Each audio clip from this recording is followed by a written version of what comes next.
술은 마셨지만 음주운전은 하지 않았다. 국민들을 분노케 한 궤변 가운데 하나죠. 인지부조화 이론이란 심리학 개념을 한 번에 각인시켰습니다. 이 인지부조화를 활용해 법망을 빠져나간 분이 있습니다. 바로 오거돈 전 부산시장입니다. 범행은 인정하나 구체적인 범행은 기억나지 않는다. 새로운 어록까지 남겼는데요. 오 전 시장의 변호인은 실로 놀라운 논리로 구속을 피했습니다. 오 전 시장이 자신에게 불리한 건 기억하고 싶어 하지 않고 또 실제로도 안 했다고 믿는 인지부조화를 겪고 있다. 변호를 한 겁니다. 그런데 말입니다. 오 전 시장 사퇴 기자회견에서 이런 말을 했었습니다. 저는 한 사람에게 5분 정도의 짧은 면담 과정에서 불필요한 신체 접촉을 하였습니다. 이것이 해서는 안 될 강제추행으로 인정될 수 있음을 깨달았습니다. 경중에 관계없이 어떤 말로도 어떤 행동으로도 용서받을 수 없습니다. 구체적인 범행은 기억조차 나지 않는다는 분이 경중은 도대체 어떻게 따졌는지 의아할 따름입니다. 검찰도 그냥 물러설 수는 없었나 봅니다. 보강 수사를 벌여 다시 구속영장을 신청했습니다. 검찰 측에선 인지부조화 논리를 깰 비장의 무기를 준비했다고 하는데요. 또 다른 성추행 피해자입니다. 지난 2018년 한 직원을 성추행하고 한 번 더 추행을 하려다 미수에 그쳤다고 하는데요.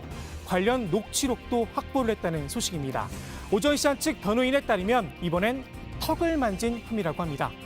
오늘 법원에出석한 오 전 시장, 모자를 푹 눌러쓰고 빠른 걸음으로 법정에 들어섰는데요. 정문이 아니라 후문을 이용했습니다. 기자들의 질문엔 묵묵부답이었습니다.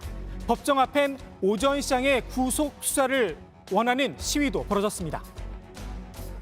법원은 권력형 성폭력의 실상이 얼마나 처참한지 알아야만 한다. 우리는 앞으로 권력형 가해자가 엄중 처벌되어 피해자가 일상을 되찾을 때까지 쉬지 않고 함께할 것을 다시 한번 선언한다. 지금 이 상황을 지켜보며 가장 힘들어할 사람 바로 피해자입니다. 오늘 영장실질심사에 앞서 법원에 탄원서를 제출했는데요. 한밤중에 일어나 기억에도 없는 음식을 꾸역꾸역 밀어넣고 약 없이는 1시간도 잠들기 힘들어졌습니다. 이게 모두 4월 7일 그날 시장 집무실에서의 역겨운 일 때문입니다. 나는 잘못한 것이 없는데 왜 내가 이렇게 고통받아야 하는지 이해를 못하겠습니다. 이렇게 호소했습니다. 정치권에서도 이번엔 법의 정의를 보여줘야 한다는 목소리가 나왔습니다. 가해자는 거리를 활보하고 피해자는 구속을 타돈하는 글을 쓰고 있는 지금의 현실이 개탄스러울 따름입니다. 늦었지만 오거돈 전 시장을 구속해 법의 정의가 살아있음을 보여줘야 할 것입니다. 또한 더불어민주당 역시 이에 대한 책임에 결코 자유로울 수가 없습니다. 재보궐선거 준비에만 급급할 뿐 2차 피해 등 피해자가 마주한 현실에는 관심이 1도 없는 꼴입니다.